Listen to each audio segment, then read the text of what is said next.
ಯಾವ ರೀತಿಯಾದಂತಹ ಗೌತಮಿ ಅವರನ್ನ ನಾವು ಎಕ್ಸ್ಪೆಕ್ಟ್ ಮಾಡಬಹುದು ಸಿನಿಮಾದಲ್ಲಿ ಅಂತ? ಈಗಾಗಲೇ ಸತ್ಯ ಆಗಿ ನೋಡಿದೀವಿ, ಈಗ ಸಿಂಧೂರಿಯಾಗಿ ನೋಡಿದೀವಿ. ಬಿಗ್ ಬಾಸ್ ಅಲ್ಲಿ ಪಾಸಿಟಿವಿಟಿ ಅನ್ನುವಂತಹ ಒಂದು ಮಂತ್ರವನ್ನ ಜಪಿಸುವಂತಹ ಸದಾ ಕೂಲ್ ಆಗಿರುವಂತಹ ಗೌತಮಿಯನ್ನ ನೋಡಿದ್ವಿ. ಸಿನಿಮಾದಲ್ಲಿ ಅದೇ ಪಾತ್ರ ಇರುತ್ತಾ ಅಥವಾ ಗೌತಮಿ ಅವರಿಗೆ ಡೆಡ್ ಆಪೋಸಿಟ್ ಆಗಿರುವಂತಹ ಪಾತ್ರ ಇರುತ್ತಾ ಅಂತ?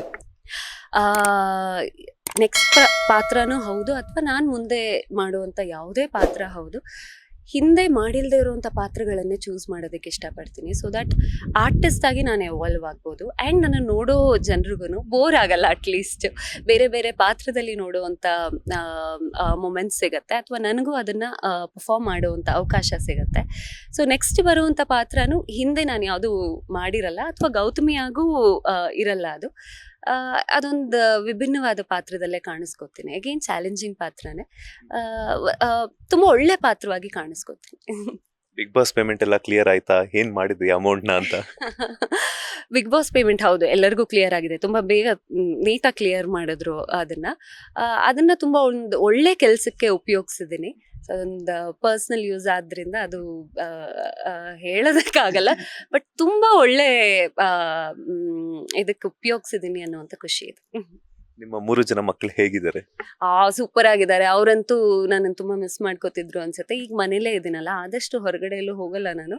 ಮನೇಲೇ ಇರೋದ್ರಿಂದ ಅವ್ರಿಗೆ ತುಂಬಾ ಖುಷಿ ಇದೆ. ಸುಮಾರು ವರ್ಷಗಳಾಯ್ತು ಗೌತಮಿ ಅವರು ಇಂಡಸ್ಟ್ರಿಗೆ ಬಂದು.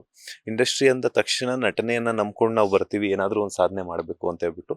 ಆದ್ರೂ ಕೂಡ ಎಲ್ಲೋ ಒಂದ್ ಕಡೆ ಕಲಾವಿದರಿಗೆ ಒಂದಷ್ಟು ಕಷ್ಟ ಕಾರ್ಪಣ್ಯಗಳಿದ್ದೇ ಇರುತ್ತೆ. ಲೋನ್ಸ್ ಕೊಡದೇ ಇರುವಂತದ್ದಾಗಿರೋ, ಫೈನಾನ್ಷಿಯಲ್ ಪ್ರಾಬ್ಲಮ್ಸ್ ಆಗಿರುವಂತದ್ದು, ಅಥವಾ ನಮ್ಗೆ ಅವಕಾಶಗಳು ಸಿಕ್ಕಿದ್ರು ಕೂಡ ಒಂದು ಅವ್ರ ಅವಕಾಶಕ್ಕೆ ತಕ್ಕಂಗೆನೆ ನಮ್ಗೆ ಅಮೌಂಟ್ ರೆಮ್ಯುನರೇಷನ್ ಕೊಡದೇ ಇರುವಂತ ವಿಚಾರ ಆಗಿರ್ಬೋದು. ಸೊ ಹಣಕಾಸಿನ ಬ್ಯಾಲೆನ್ಸ್ ಅನ್ನೋದು ನಮ್ಮ ಲೈಫ್ಗೆ ತುಂಬಾ ಇಂಪಾರ್ಟೆಂಟ್ ಆಗಿರುತ್ತೆ. ಸೊ ಅದನ್ನೆಲ್ಲ ಯಾವ ರೀತಿ ಬ್ಯಾಲೆನ್ಸ್ ಮಾಡ್ತಾರೆ ಗೌತಮಿ ಅವರು ಅಂತ?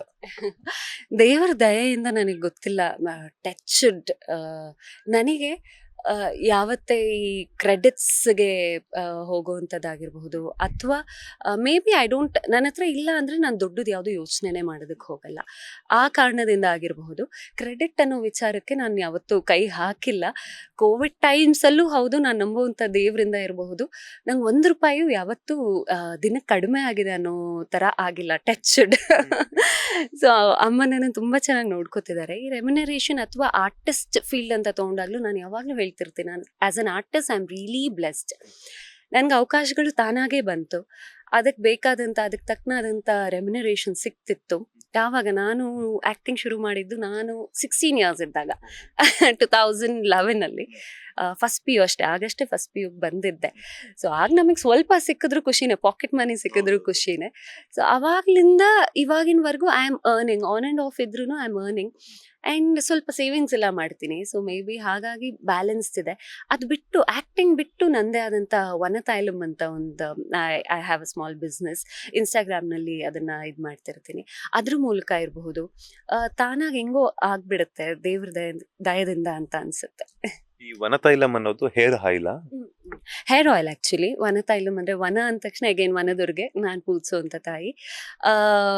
ಅದನ್ನ ನಾನೇ ತುಂಬ ವರ್ಷದಿಂದ ಉಪಯೋಗಿಸ್ತಾ ಇದ್ದಿದ್ದು. ಒಂದಿನ ಅದನ್ನ ಬಿಸ್ನೆಸ್ ಅಂತ ಮಾಡೋಣ ಅಂತ ಹೇಳಿ ಇನ್ನೊಂದು ಸ್ವಲ್ಪ ರಿಸರ್ಚ್ ಮಾಡಿ ಅದ್ರ ಬಗ್ಗೆ ಈಗ ದೇವಸ್ಥಾನದಲ್ಲೇ ಆ ಆಯಿಲ್ನ ಪ್ರಿಪೇರ್ ಮಾಡ್ತೀನಿ. ಮತ್ತು ಮನೆಗೆ ಬಂದು ಇಲ್ಲೆಲ್ಲ ಪ್ಯಾಕಿಂಗ್ ಎಲ್ಲ ಮಾಡಿ ಇನ್ಸ್ಟಾಗ್ರಾಮ್ ಮೂಲಕ ಸೇಲ್ ಮಾಡ್ತಾ ಇದ್ದೀನಿ. ಅದು ತುಂಬ ಚೆನ್ನಾಗಿ ಹೋಗ್ತಾ ಇದೆ. ಸೊ ಇದ್ರ ಬಗ್ಗೆ ಖುಷಿ ಇದೆ, ಎಲ್ಲರಿಗೂ ಆಯಿಲ್ ಇಷ್ಟ ಆಗ್ತಿದೆ. ಹಾಗೆ ಲೇಟೆಸ್ಟ್ ಹಾಗೂ ಇಂಟ್ರೆಸ್ಟಿಂಗ್ ಸುದ್ದಿಗಳಿಗಾಗಿ ಬಾಸ್ ಟಿವಿ ಕನ್ನಡ ಚಾನೆಲ್ನ ಸಬ್ಸ್ಕ್ರೈಬ್ ಮಾಡಿ. ಹಾಗೆಯೇ ಬೆಲ್ ಐಕಾನ್ ಪ್ರೆಸ್ ಮಾಡಿ. ಇದರ ಜೊತೆಗೆ ಫೇಸ್ಬುಕ್, ಇನ್ಸ್ಟಾಗ್ರಾಮ್, ಎಕ್ಸ್ನಲ್ಲೂ ಮಿಸ್ ಮಾಡದೆ ಫಾಲೋ ಮಾಡಿ.